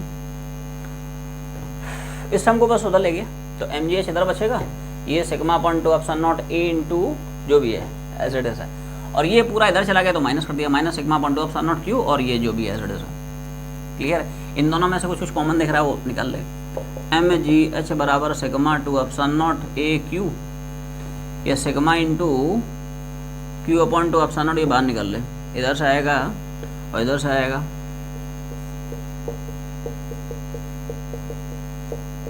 कोई शक नहीं। सिग्मा q 2 एप्सिलॉन बाहर निकाल लिया, तो यहाँ से कितना देख रहा है बोल, सिग्मा q 2 एप्सिलॉन ये सब बाहर आ गया, यहाँ से कितना आ गया जो भी है, मतलब चिपका दिए, root of h square a square, क्लियर है। अब एक उसने छोटा सा डेटा दे रखा है, ध्यान से देखें उस डेटा का भी यूज़ है, बोलो क्या है डेटा, तुम लोग पढ़ पा रहे हो, उसने दे रखा है अपने को कि भाई q/m पार्टिकल का जो स्पेसिफिक चार्ज है ये कुछ इस तरह से दे रखा है, 4 एप्सिलॉन नॉट g, ये सुनो q/m बराबर 4 epsilon not g upon sigma, ठीक है। इधर देख, तो जहाँ पे भी तुम्हें q दिख रहा है उसकी वैल्यू डाल दे, क्या यहाँ से q को हम लिख सकते हैं 4 एप्सिलॉन नॉट, है ना, बोलते रहो भाई, ये सुनो m से मल्टीप्लाई कर दिया, तो q हो गया 4 एप्सिलॉन नॉट m इंटू जी और डिवाइड बाय, तो जहाँ पे q दिख रहा है उसकी वैल्यू यहाँ पे डाल देते हैं, ठीक है, देखते हैं क्या बनता है, ठीक है। तो mgh सिग्मा 2 एप्सिलॉन नॉट, जहाँ पे q दिख रहा है उसकी वैल्यू चिपका दे, 4 epsilon naught mg upon sigma, और ये आ गया under root of h square plus a square minus h, कोई शक नहीं, क्लियर। mgh एसिडस है, q अपॉन 2 एप्सिलॉन नॉट एसिडस है, बस यहाँ पे q की जो वैल्यू उसको मैंने चिपका दिया है, यहाँ पे जो q दिख रहा है ना उसकी यही चिपका दिया, 4 epsilon naught mg upon sigma, अंदर वाली जो पार्टी है तो एसिडस है, a माइनस पूरा कंप्लीट टर्म। अब देखो कौन कौन सा टर्म्स हम उधर उधर देख रहे हैं, बोल सिग्मा सिग्मा ने पड़ जाएगा, एप्सिलॉन नॉट 2 2 ने पड़ जाएगा, mg mg जोड़ जाएगा, तो क्या finally we are left with this, अंदर मल्टीप्लाई करा ले, नहीं इसको साहब अंदर से माइनस से मल्टीप्लाई करा देते हैं, है ना, बोलते रहो भाई, ये सुनो, क्लियर। यहाँ पे ध्यान से देखें, बाकी सारा कांस्टेंट उड़ गया है, 2 मैंने इधर ले लिया तो h/2 बचेगा, ठीक है। RHS में ध्यान से देखें, तो a है माइनस से मैंने मल्टीप्लाई करा दिया, तो ये माइनस हो गया, ये माइनस माइनस प्लस हो जाएगा, क्लियर। थोड़ा सा टर्म्स को उल्टी पल्टी मार लेते हैं, थोड़ा सा भाई साहब, हाँ ना बोलते रहो, ये सुनो क्या किया हमने, सिंपल कैलकुलेशन, इसको उधर ले गया, पॉसो हो गया, और ये ZS है, h माइनस h/2 कितना हो जाएगा, h/2, स्क्वायर कर दे, दोनों साइड से स्क्वायर करा, इधर देख, दोनों साइड से भाई साहब आना बोलते रहो, क्या किया समझ में, इधर स्क्वायर करेंगे रूट हट जाएगा, इधर का स्क्वायर कर दे, a plus H by two whole square, bracket को खोल, सिंपल कैलकुलेशन, कुछ है नहीं, आना बोलते रहो भाई, ये सुनो, the square plus twice of दस एंड दस, टू टूट जाएगा, ये सुनो, तो यहाँ से ए स्क्वायर हो जाएगा, क्या एच स्क्वायर बराबर H square by 4 plus A into H square minus H square by 4, ये सुनो, क्लियर है, तो this is 3 by 4 H square बराबर एच, एच छोड़ जाएगा तो क्या फाइनली एच बराबर 4a बाई 3। हाँ, जे एडवांस 1999, ये छोटा सवाल था मेरा वाला सवाल, वही पूछ रहा था एच और ए में बता क्या रिलेशन। तो कंसेप्ट तो एक ही लाइन का था, कंजर्वेशन ऑफ एनर्जी घुमानी थी, बाकी तो फॉर्मूले थे कि भाई सर्कुलर डिस्क के एक्सेस पर पोटेंशियल का एक्सप्रेशन क्या घुमाना है, राइट, और सिंपल कैलकुलेशन। जी सर, तो मूव करते हैं सवाल नंबर 14। तो सब सवाल नंबर नेक्स्ट में बोलेगा find out potential difference between points A having coordinates and B having coordinates, ठीक है। कहाँ पे पोटेंशियल डिफरेंस निकालना है भाई, there must be certain region of electric field जहाँ पे आपको पोटेंशियल डिफरेंस निकालना है। तो मान ले उसने इलेक्ट्रिक फील्ड कुछ इस तरह से दिया हुआ है, पहले वाले पार्ट पे आते हैं। फर्स्ट पार्ट में इलेक्ट्रिक फील्ड डेंसिटी मान ले वाई आई प्लस, ठीक।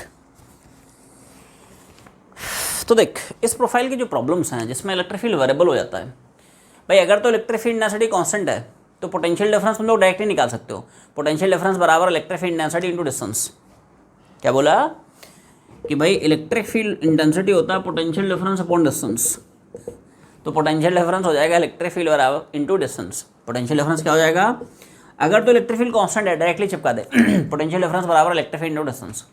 बट अगर इलेक्ट्रिक फील्ड वेरिएबल है, जैसे कि यहाँ पे है एक्स कोऑर्डिनेट का फंक्शन है या वाई कोऑर्डिनेट का फंक्शन है, तो ऐसे केस में जो पोटेंशियल डिफरेंस है इंडिकेट करके निकालना पड़ता है। तो क्या अप्रोच है, क्या मेथड है, सब लोग ध्यान दें। देखो हम लोग चेंज इन पोटेंशियल का एक्सप्रेशन क्या पढ़े हैं इलेक्ट्रोस्टैटिक्स में, change in potential is defined as negative work done by electric field density. क्या पढ़ते हैं, negative work done by electric field density, ठीक।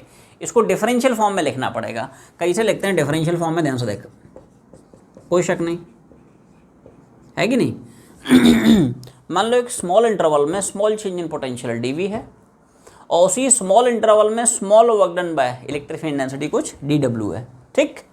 अब डीडब्ल्यू कैसे लिखेंगे, तो देखो क्या वर्क डन होता है डॉट प्रोडक्ट ऑफ, अब जैसे फोर्स का वर्क डन पड़ता है तो फोर्स का वर्क डन लिखेगा dot product of force and displacement. ऐसे इलेक्ट्रिक फील्ड डेंसिटी का वर्क डन ये है work done by electric field density, तो फोर्स का वर्क डन है तो फोर्स और डिस्प्लेसमेंट का dot product. Electric field density का वर्क डन है तो इलेक्ट्रिक फील्ड डेंसिटी और डिस्प्लेसमेंट का डॉट प्रोडक्ट। ये ले, तो vector E dot vector D R, D R मैंने इसलिए लिया बिकॉज डिफरेंशियल वर्क डन है, तो डिफरेंशियल डिस्प्लेसमेंट में डिफरेंशियल वर्क डन होगा vector E dot vector D R. D R लिखने का ये अप्रोच है, क्या ऐसे समझो तुम लोग, इसको तुम लोग इस तरह समझो क्योंकि पार्टिकल जो है ना एक्स वाई प्लेन में जा रहा है, इलेक्ट्रिक फील्ड एक्स का भी फंक्शन है वाई का भी फंक्शन है, ठीक। तो देखो, तो in general x y plane में डिस्प्लेसमेंट मैं डी आर मान लेता हूँ, इसका एक्स कॉम्पोनेंट मान ले डी एक्स है, इसका वाई कॉम्पोनेंट मान ले डी वाई है।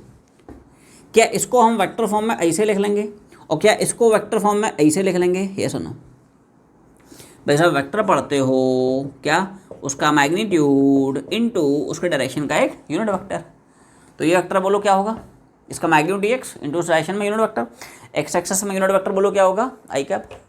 ऐसे ये वाला वेक्टर क्या हो जाएगा, इसका magnitude d y into y axis में यूनिट वेक्टर क्या हो जाएगा जे कैप।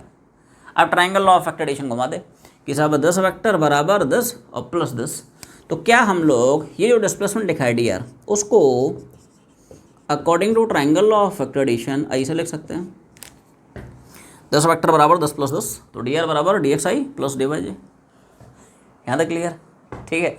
अच्छा, जैसे मान ले पार्टिकल 3D में भागता, जैसे उसका एक्स कोऑर्डिनेट भी दिखता, वाई भी दिखता, जेड भी दिखता, ऐसे इलेक्ट्रिक फील्ड में भी एक्स कॉम्पोनेंट दिखता, वाई कॉम्पोनेंट दिखता, जेड कॉम्पोनेंट दिखता, तो जनरल उस फॉर्म में चिपका दे। क्या, इधर देखो dx i dy j एक और कॉम्पोनेंट चिपका देते हैं dz के, है ना, बोलते रहो। This vector plus this vector plus this vector, ये तुम्हारा 3D वाला डिस्प्लेसमेंट हो जाता है। तो ऐसे केस में dr क्या लिख देता है, बोलो dxi dy dz के, दिस प्लस दिस बराबर ये dr वाला वेक्टर। बट अभी 2D है तो दो ही कॉम्पोनेंट देख रहे हैं, ठीक है, दोनों चिपका दे। इधर देख, तो देखो dv बराबर माइनस, अब देखो e डॉट डी आर कैसे कैसे निकालना है सब लोग ध्यान देना। तो डॉट प्रोडक्ट निकालना सबको आता है, i का i से, j का j से, ठीक। इधर देख, तो भाई साहब i का डॉट i से करोगे, j का डॉट j से करोगे, है ना, बोलते रहो भाई। ये सुनो, i का i से करेगा बोल कितना होगा y इंटू डी एक्स, और j का भाई साहब j से करोगे कितना आएगा x into d y. Clear है। टोटल पोटेंशियल डिफरेंस निकालने के लिए इसी को इंटीग्रेट करेंगे। क्या बोला, दोनों साइड से इंटीग्रेशन छापें। अब देखो इनको स्प्लिट करके आप इंटीग्रेट नहीं कर सकते हैं। जैसे मान लो कोई बोले साहब ये हो जाएगा integration of y d x और ये हो जाएगा साहब integration of x d y, है कि नहीं भाई। Integration of addition of two functions क्या पढ़ते हो, integration of first function plus integration of second function. Clear है। तो अब इसको इंटीग्रेट करेगा कैसे, दो दो वेरिएबल है ना भाई, एक्स भी वेरिएबल और वाई भी वेरिएबल, उसको बाहर नहीं निकाल सकता है तो बैठ जाओगे, ठीक है। ऐसे ही इसको भी एक्स भी वेरिएबल और वाई भी वेरिएबल इंटीग्रेट नहीं कर सकते हो, गाड़ी फंस जाएगी। एंड देयरफॉर यहाँ पे अप्रोच होगी कि यहाँ पे आपको परफेक्ट डिफरेंशियल बनाना होगा।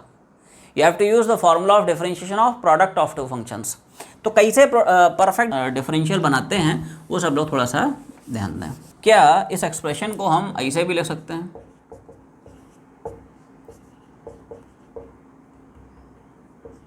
बोलो भाई, ये सुनो, ये जो पूरा कार्यक्रम बैठा ना, इस कार्यक्रम को मैंने ऐसे लिख लिया, कैसे, differentiation of product of two functions. क्या पढ़ते हो, फर्स्ट इंटू सेकेंड का differentiation plus second into first का डिफरेंशिएशन। तो देखो ध्यान से, x as it is into differentiation of y that is d y plus y as it is into differentiation of x which is d x using differentiation of product of two functions.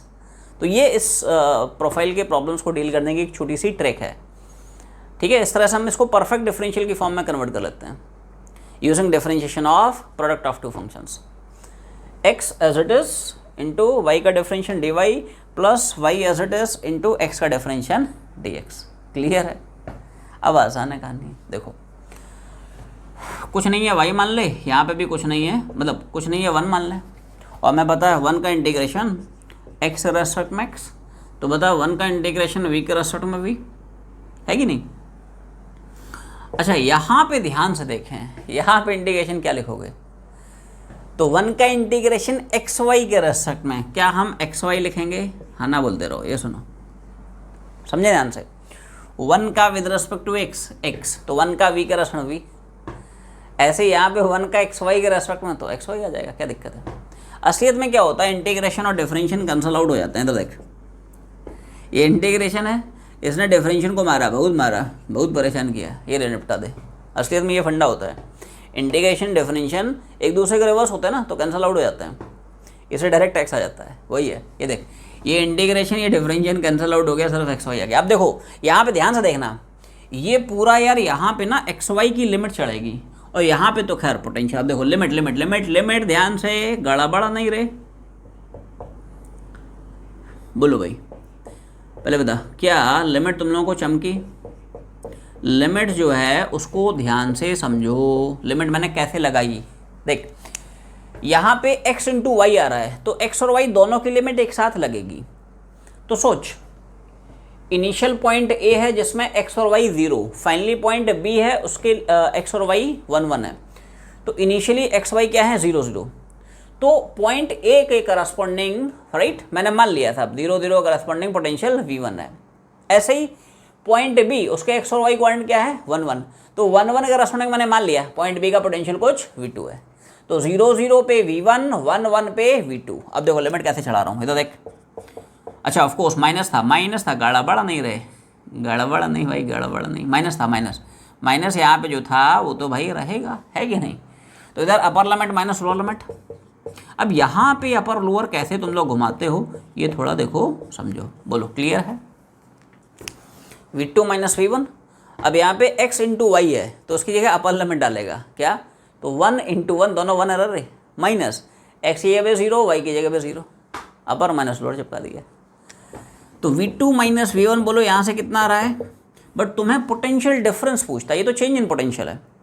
This is what, change in potential. जैसे मान ले we are moving from A to B, तो असलियत में दोस्त this is v b minus v है ना, बोलते रहो। ये सुनो, हम ए से बी भागे ना, तो ये निकाल रहा है चेंज इन पोटेंशियल, मतलब फाइनल माइनस इनिशियल, तो v b minus v a है, बट वो नहीं पूछता है। What they are asking is potential difference. याद करो कि हम लोग पढ़ चुके हैं potential difference always a positive quantity. जी सर, बिल्कुल सिमिलर इसका नेक्स्ट पार्ट। इसका तुम लोग बी पार्ट देख पा रहे हो, थोड़ा सा बस चेंज है, अप्रोच बिल्कुल वही रहेगी, बस उसने जो इलेक्ट्रिक फील्ड इंटेंसिटी है ना, ये सब थोड़ी सी चेंज की है। क्या हो गई बोलो, 3x स्क्वायर वाई आई बोलो एक्स क्यूब एंड जे। अच्छा पॉइंट्स वही हैं भाई, क्या हैं, ठीक है भाई। तो फिर से अप्रोच वही होगी, क्योंकि इलेक्ट्रिक फील्ड अभी भी तुम्हें वेरिएबल दिख रही है, इसलिए छोटे से इंटरवल में छोटा सा पोटेंशियल डिफरेंस निकालना पड़ेगा। फिर पूरी की पूरी इंटायर प्रोसेस में टोटल पोटेंशियल डिफरेंस निकालने के लिए उसी को इंटीग्रेट करना पड़ेगा। क्लियर है, दिस अप्रोच अप्लाई कैसे करते हैं समझें। तो ठीक है भाई, change in potential, negative of work done by electric field, work done निकालने के लिए E dot D R, D R तो वही है।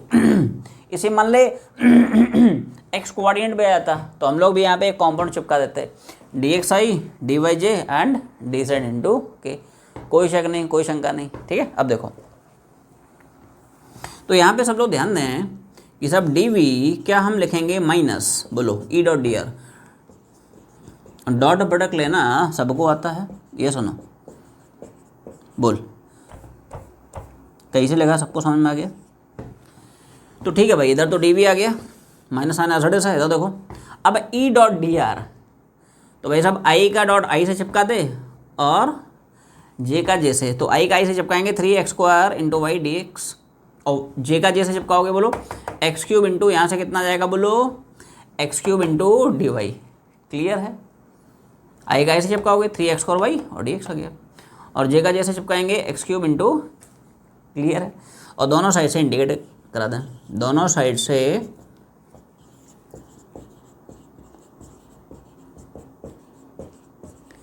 इंडिकेशन घुमा दें, क्लियर है। तो एलसीएस में इंडिकेशन, आरसीएस में इंडिकेशन, दिस वैल्यू। अब इसको इंडिपेंडेंटली आप इंडिकेट नहीं कर पाओगे, बिकॉज यहाँ पे दोनों वेरिएबल्स हैं, एक्स भी वेरी कर रहा है, जैसे जैसे ए से भी बढ़ रहा है ना, एक्स भी चेंज कर रहा है, वाई भी चेंज कर रहा है, क्लियर है। तो यहाँ पे गाड़ी अपनी फंस जाएगी, क्योंकि एक्स भी वेरिएबल है, वाई भी वेरिएबल है। तो यहाँ पे क्या करना पड़ेगा, सेम टेक्निक घुमानी पड़ेगी। You have to convert this function in the form of a perfect differential using the formula of differentiation of product of two function। देखो क्या कर रहे हैं, समझे सब लोग ध्यान से। इस पूरे के पूरे फंक्शन को ना, इस पूरे के पूरे फंक्शन को क्या हम लोग ऐसे भी तो एक्सप्रेस कर सकते हैं, यस नो। ये कैसे किया, ध्यान से समझें सब लोग।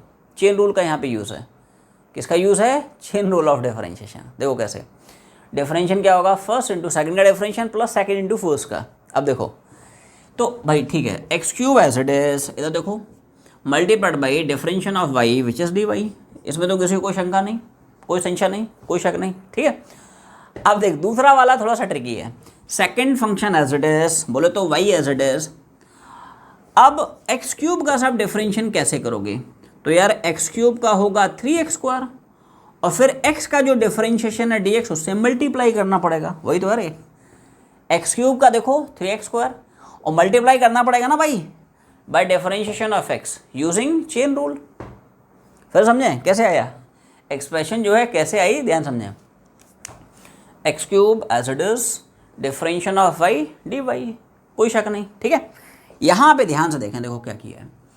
जैसे ही आपने y को एज इट इज लिखा, एक्स क्यूब का डिफरेंशिएशन कैसे लिखोगे, तो यार एक्स क्यूब क्या होगा 3x स्क्वायर, और फिर x के डिफरेंशिएशन dx उससे मल्टीप्लाई भी तो करना पड़ेगा यूजिंग चेन रूल। तो एक्स क्यूब का मैंने डाल दिया 3x स्क्वायर, और x का डिफरेंशिएशन dx से मल्टीप्लाई कर दिया यूजिंग चेन रूल। तो इस पूरे के पूरे एक्सप्रेशन को इस फॉर्म में एक्सप्रेस कर सकते हैं, ये फंडा है, क्लियर। अब यहाँ पे पूरी की लिमिट पड़ेगी, क्योंकि दोनों फंक्शन x भी है y भी है। तो यहाँ पे देखो लिमिट कैसे, अब लिमिट घुमाने का वही है जैसे हम लोग पिछले वाले सवाल में बनाए थे, बोलो क्लियर है। देखो x बराबर 0, y बराबर 0, मतलब जब पॉइंट A है तो मैंने A पॉइंट का पोटेंशियल V1 मान लिया है। x बराबर 1, y बराबर 1, ठीक। जब पॉइंट B है तो B पॉइंट का पोटेंशियल मैंने कुछ V2 मान लिया है। क्लियर है? इंटीग्रेशन का अप्रोच वही है जैसे हमने पिछले वाले, बिल्कुल सिमिलर मेथड है भाई साहब, कुछ नया नहीं पढ़ा रहे हो। ये सुनो, 1 का x के रेस्पेक्ट में x, तो 1 का v के रेस्पेक्ट में v, ऐसे ही 1 का एक्स क्यू वाई के रेस्पेक्ट में एक्स क्यू वाई, या ऐसे समझ लो इंटीग्रेशन डिफरेंशियल रिवर्स होते हैं, उड़ जाते हैं। इंटीग्रेशन डिफरेंशियल उड़ गया v, इंटीग्रेशन डिफरेंशियल उड़ गया एक्स क्यू वाई बचा। अब लिमिट घुमा दे, अपर माइनस लोअर लिमिट,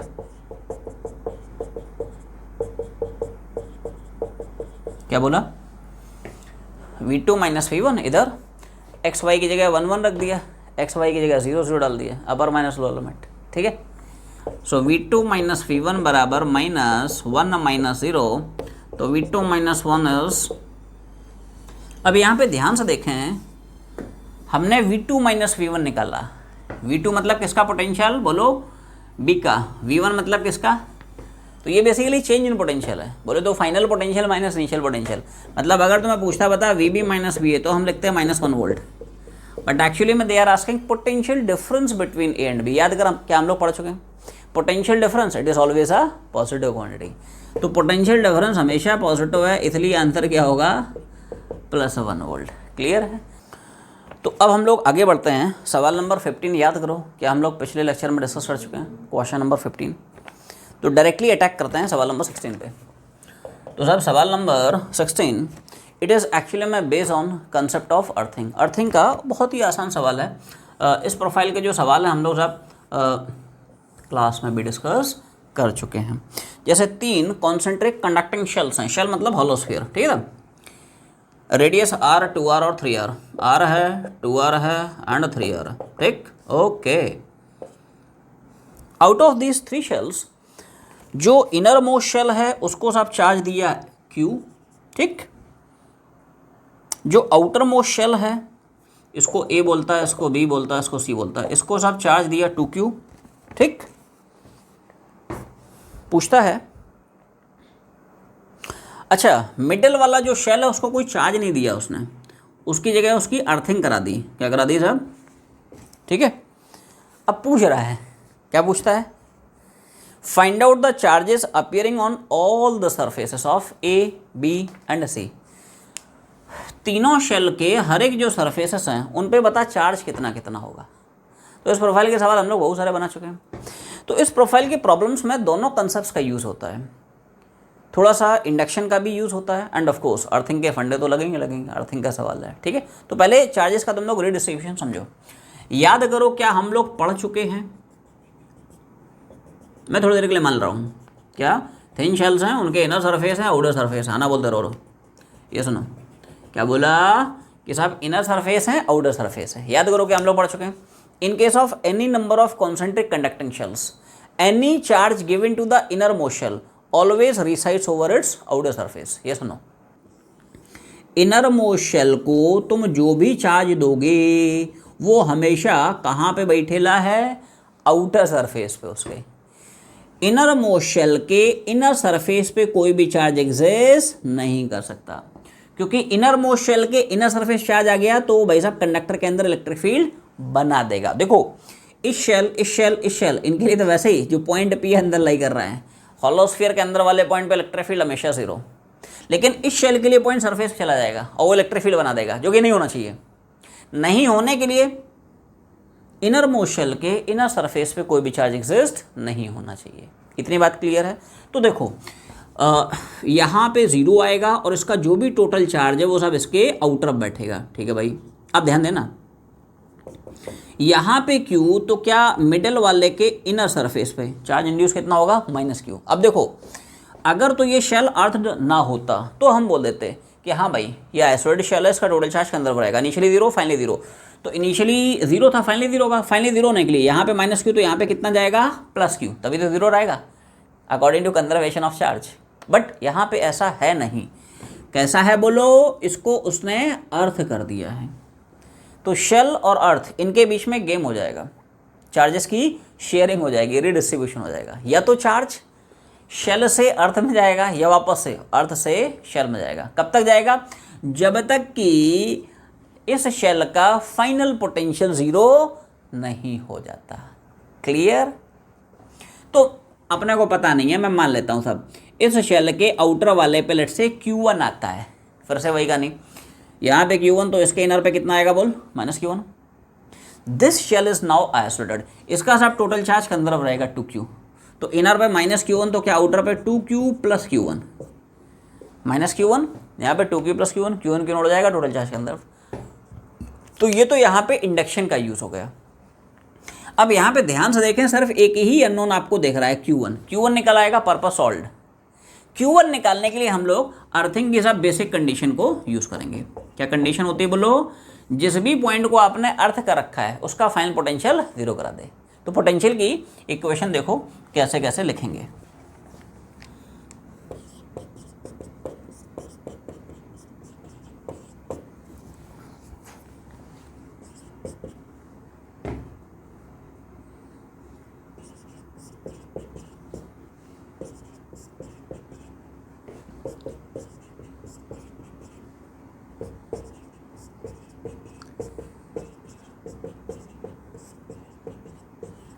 बोल, क्या इक्वेशन क्लियर है?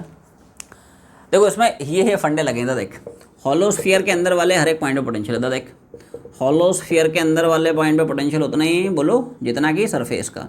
और बोल सरफेस पे कितना पड़ता है? Q/R। कितना? Q/R।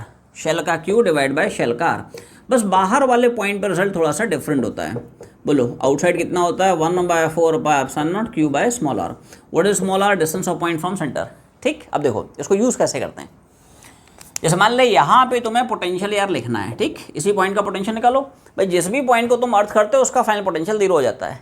ठीक, तो P पॉइंट का पोटेंशियल देखो कैसे कैसे लिख रहे हैं। तो भाई साहब एक बात बताओ, ऐसे सोचो यहाँ पे 3 नहीं है 6 शेल्स हैं। कितने हैं? तो 6 शेल्स में पहला जो शेल है उसके पास चार्ज ही नहीं है। भाई साहब चार्ज ही नहीं है, किस बात का पोटेंशियल? अब इस शेल के लिए ध्यान से देखो, क्या पॉइंट बाहर लाई कर रहा, बाहर वाले पॉइंट पे Q/R। तो Q मतलब इसका Q, और R होता है सेंटर से पॉइंट का डिस्टेंस। अब देखो इस शेल के सेंटर से क्या P पॉइंट का डिस्टेंस उतना ही दिख रहा है जितना कि मिडिल वाले शेल का रेडियस है विच इज 2R। तो 2R डाल दिया। एक पॉइंट समझते चल, ठीक है। ऐसे ही अब मिडिल शेल पे आ जाओ, तो माइनस Q वाले चार्ज की वजह से क्या पॉइंट सरफेस पे दिख रहा है, और सरफेस पे बोलो क्या पढ़ते हैं? Q/R। शेल का Q डिवाइड बाई शेल का R। ठीक है, तो देखो इसका Q कितना हो गया? अब देखो चार्ज को साइन के साथ डालना पड़ेगा, तो Q कितना? माइनस Q, और इसका R कितना हो गया बोलो? 2R। क्लियर है? ठीक है भाई। ऐसे ही Q1 के लिए भी पॉइंट कहाँ लाई कर रहा है? सरफेस पे। कितना? Q/R। तो Q भाई साहब कितना? Q1, और R इसी का R कितना? 2R। नेक्स्ट, अब देखो माइनस Q1 के लिए पॉइंट कहाँ चला गया? अंदर। अब देखो क्या अंदर वाले पॉइंट पे पोटेंशियल उतना ही होता है जितना कि शेल के सरफेस का पोटेंशियल होता है। ठीक है, तो इसकी वजह से पॉइंट अंदर उतना ही पोटेंशियल जितना कि सरफेस पे। सरफेस पे कितना? Q/R, इसी Q डिवाइड बाई इसी का R। Q कितना? माइनस Q1, R कितना? 3R। ऐसे ही इसके लिए पॉइंट अंदर चला गया उतना ही होगा जितना कि सरफेस पे। सरफेस पे कितना? Q/R, इसी का Q डिवाइड बाई इसी का R। Q कितना? और इसी का R कितना? And this total potential must be zero as P point is earth. Equation clear? Simple calculation. ठीक है, देखो थोड़ा सा सिंप्लीफाई कर लेते हैं इसको, थोड़ा सा।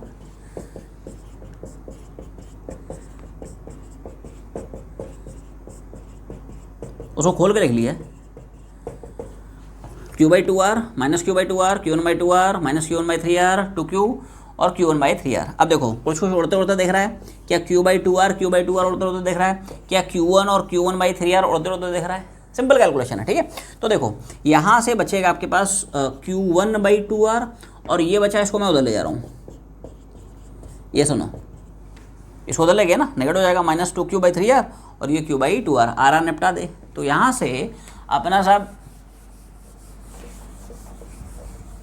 Q1 निकल आया। बोलो क्या?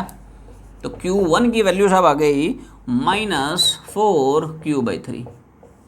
Q1 कितना आ गया बोलो? -4Q/3। Q1 आ गया है। अब हर एक शेल के हर एक सरफेस का चार्ज कितना ले सकता है? जैसे मैं नंबरिंग कर देता हूँ, 1 है, 2 है, 3 है, सरफेस 4 है, सरफेस नंबर 5 है, 6 है। तो charge appearing on surface number 1, surface number 2। ठीक है, ठीक है भाई। अब देखो तो शुरुआत करेंगे 1 से। 1 पे कितना 0, 2 पे कितना बोलो q, कोई दिक्कत नहीं।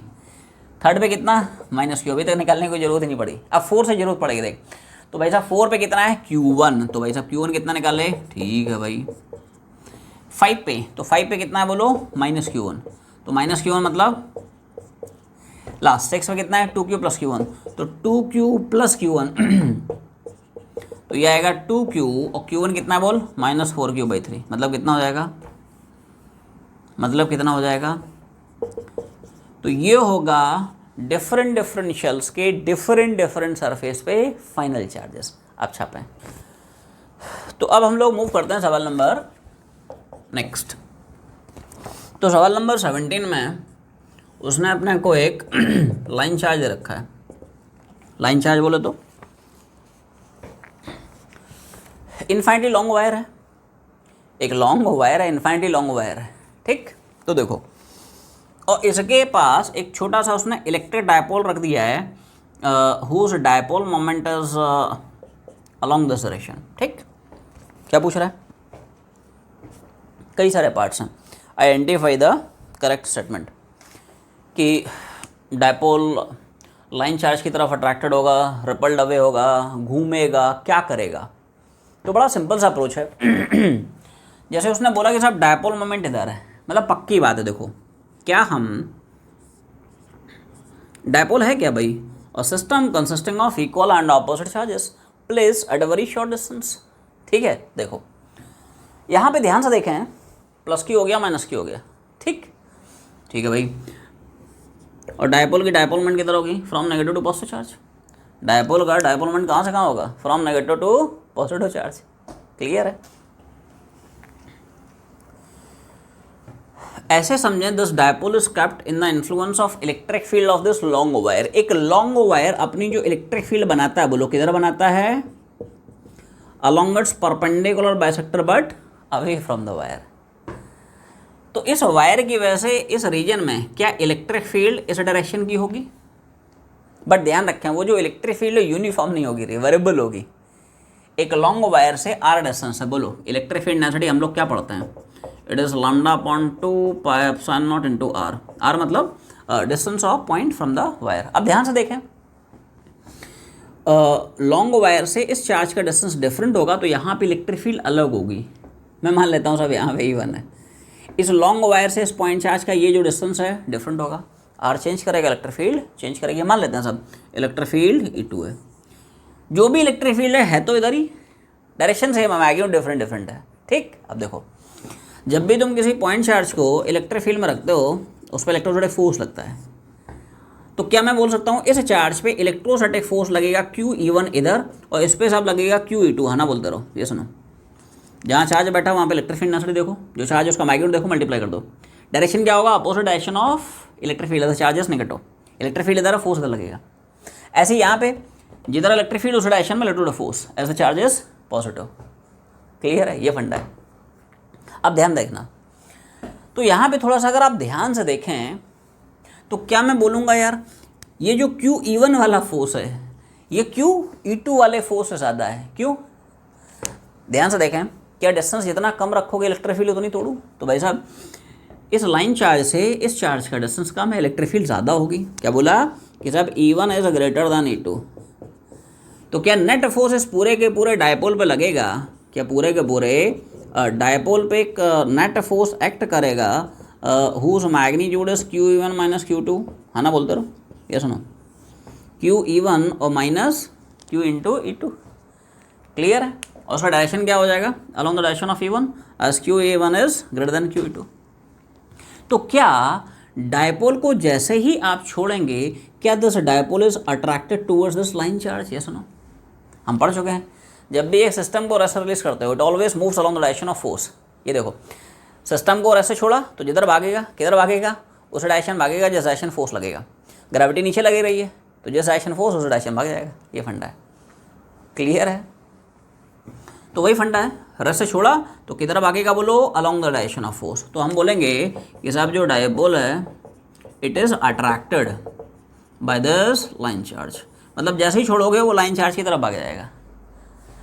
राइट, अब ऑप्शंस में आते हैं।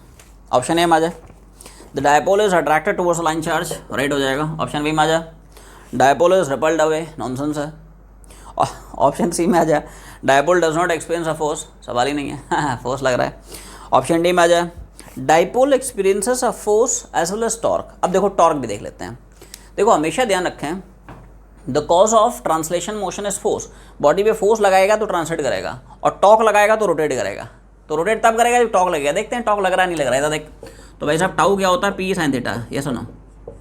डायपोल पे इलेक्ट्रिक फील्ड के इन्फ्लुएंस में टॉर्क कितना होता है, पी साइन थीटा। ध्यान से देख, यहाँ पे थीटा क्या तुम्हें जीरो दिख रहा है।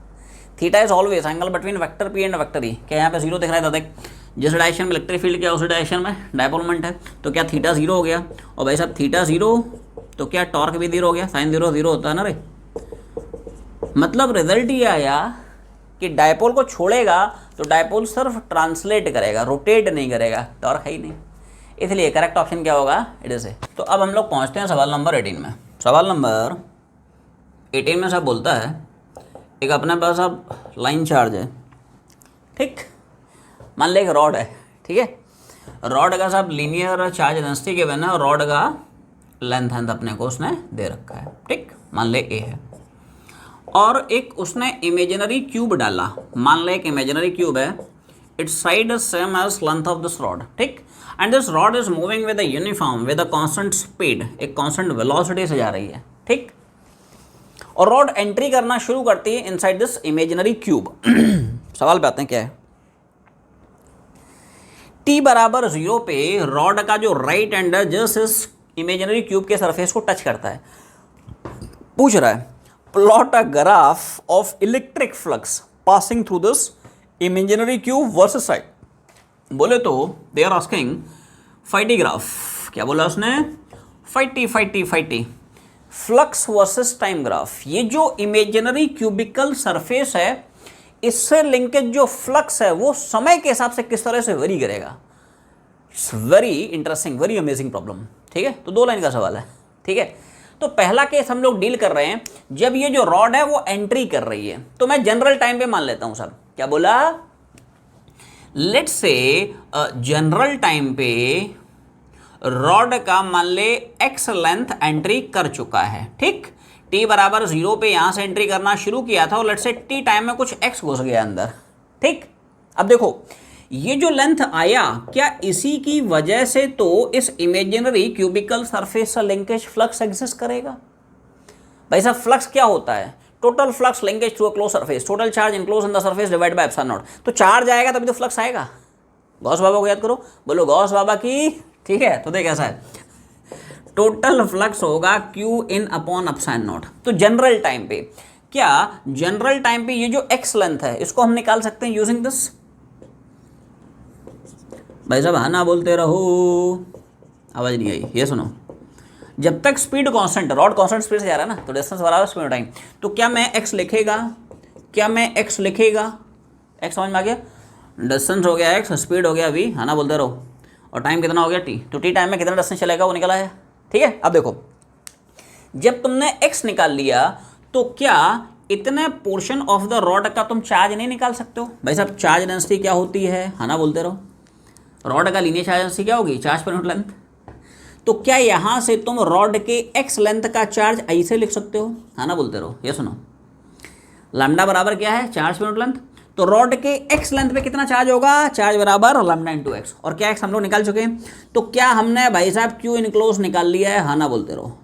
ये दोस्त Q इनक्लोज निकालने का मेथड है, फिर समझें। x लेंथ का चार्ज हो जाएगा लैम्डा x, और x कितना है पहले से निकाल चुका है, x की वैल्यू चिपका दी।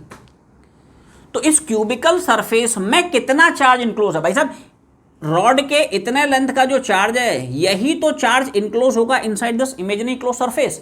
तो अब इस close surface linkage Gauss law घुमा दे, देखो क्या कि सब फ्लक्स बराबर Q in upon epsilon not. इधर देख जनरल टाइम पे क्यू इन कितना निकाला, इधर देख लैम्डा वीटी खटाक। सवाल में पूछा कि ये फ्लक्स वर्सेस टाइम ग्राफ क्या हो गया, क्या खटाक से स्ट्रेट लाइन चिपका देंगे, y बराबर mx की फॉर्म का है। ये सुनो, क्या फाइटी ग्राफ की तुम्हें शक्ल दिख रही है ऑफ द फॉर्म y बराबर mx which is a straight line passing through origin. t बराबर 0 पे कोई भी रॉड की लेंथ एंट्री नहीं की थी, t बराबर 0 पे 5 0 curve will start from origin. समय बढ़ेगा, फ्लक्स बढ़ेगा, कैसे बढ़ेगा? लीनियरली बढ़ेगा, एस वाई बराबर एक्स की शक्ल है। बट ध्यान रखें, ये अभी पूरा नहीं हुआ है रे ये तो सिर्फ और सिर्फ only half of the graph has been plotted, right. ये कहानी तब तक जाएगी जब तक कि पूरी की पूरी रॉड इसमें एंट्री नहीं कर जाती।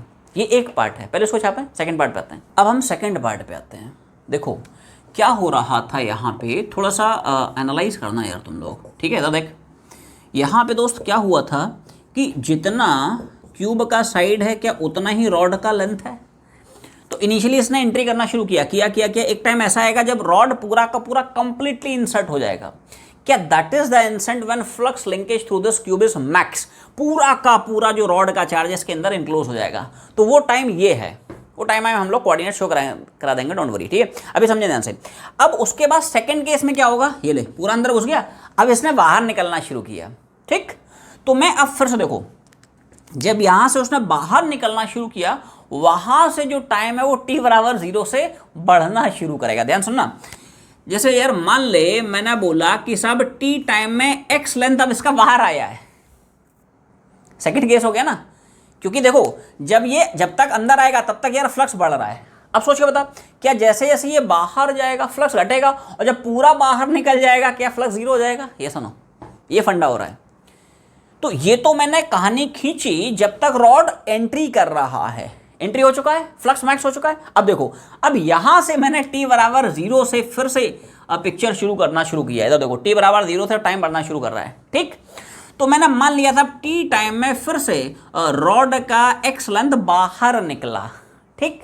तो क्या x की वैल्यू फिर से मैं वही लिख लूंगा, अप्रोच तो वही है, डिस्टेंस बराबर स्पीड टाइम, है ना, बोलते रहो भाई। ये सुनना ध्यान से, इधर देख, डिस्टेंस बराबर स्पीड टाइम, कितना डिस्टेंस है, कितनी कांस्टेंट स्पीड से गया, टाइम मान ले t है।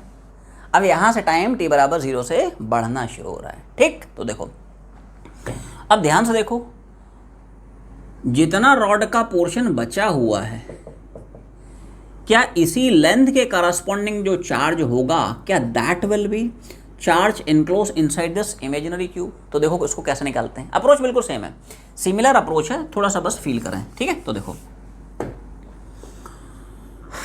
लैम्डा होता है रॉड की लीनियर चार्ज होगी चार्ज पर यूनिट लेंथ, कितना लेंथ एंट्री है बता, कितना लेंथ इनक्लोज है, क्या वो लेंथ हो जाएगा यार a माइनस दिस x, है ना, बोलते रहो भाई। ये सुनो, क्या तुम्हें रॉड का टोटल लेंथ तो यार a है, उतना ही इसका साइड है कि नहीं, और उतना ही इसका लेंथ है, टोटल लेंथ कितना है a, तो कितना लेंथ इनक्लोज है a माइनस एक्स। ये सुनो, a है, x हटा दे, तो a माइनस एक्स लेंथ के करस्पॉन्डिंग क्या हम रॉड का चार्ज ये लिखेंगे, और क्या this will be the charge enclose inside this imaginary cube surface. ये सुनो, इस इमेजिनरी क्यूबिकल सरफेस में इतना ही तो रॉड का जो चार्ज होगा, it will be enclose inside this close surface, और इसी इनक्लोज चार्ज की वजह से तुम्हें imaginary close surface linkage flux भी मिलेगा, ठीक है। तो देखो अब फ्लक्स अगर तुम्हें लिखना है तो देख, तो भाई साहब Q in upon epsilon not, ठीक है। तो क्यू इन भाई साहब कितना निकाल रहे हो बोलो, लैम्डा a माइनस एक्स चिपका दिए,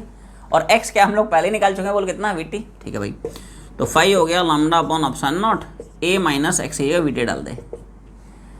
अब ध्यान से देखें इस ग्राफ को, क्या यार अब जो तुम्हें ग्राफ दिख रहा है, क्या it is of the form y बराबर माइनस एम एक्स प्लस सी। इसको मैं अच्छे से लिख रहा हूँ, इधर देख, एवरीवन सी दिस, मल्टीप्लाई कर, इसको ना थोड़ा सा अच्छे से लिख लेते हैं। इधर देख, मल्टीप्लाई कर दिया, lambda a epsilon not lambda vt upon epsilon not, और अच्छे से लिख ले, टर्म्स को थोड़ा सा अल्टी पल्टी मार लिया। ध्यान से देख, क्या फाई और टी में यार ग्राफ अब तुम्हें दिखने लगा है minus m x plus c, और याद कर क्या y बराबर minus m x plus c, कुछ इस तरह से ग्राफ जाता है। ये सुनो, it's a straight line no doubt, but having negative slope, this is a straight line having positive slope. तो अब यार जो ग्राफ आएगा स्ट्रेट लाइन ही आएगा, और क्या वो स्ट्रेट लाइन यार कुछ ऐसी आएगी। ये सुनो, y बराबर एम एक्स प्लस सी ना होके y बराबर m x plus c, angle made by the straight line with the positive x axis obtuse, theta obtuse होगा, सेकंड क्वाड्रेंट में tan थीटा नेगेटिव होगा। तो this graph, this straight line is having negative slope, ये फंडा है। तो पहले यार जैसे जैसे रॉड को तुम एंट्री करा रहे हो, देखो फ्लक्स बढ़ रहा है, जब रॉड कंप्लीटली इस रीजन में आ गई, दैट इज इंस्टेंट, फ्लक्स क्या है मैक्स, ये देख फ्लक्स क्या है मैक्स ये ले मैक्सिमम फ्लक्स आ गया, राइट। और उसके बाद जब वो एग्जिट कर रही है तो फ्लक्स घट रहा है और ये ले पूरी निकल गई 0। क्लियर, छाप लें।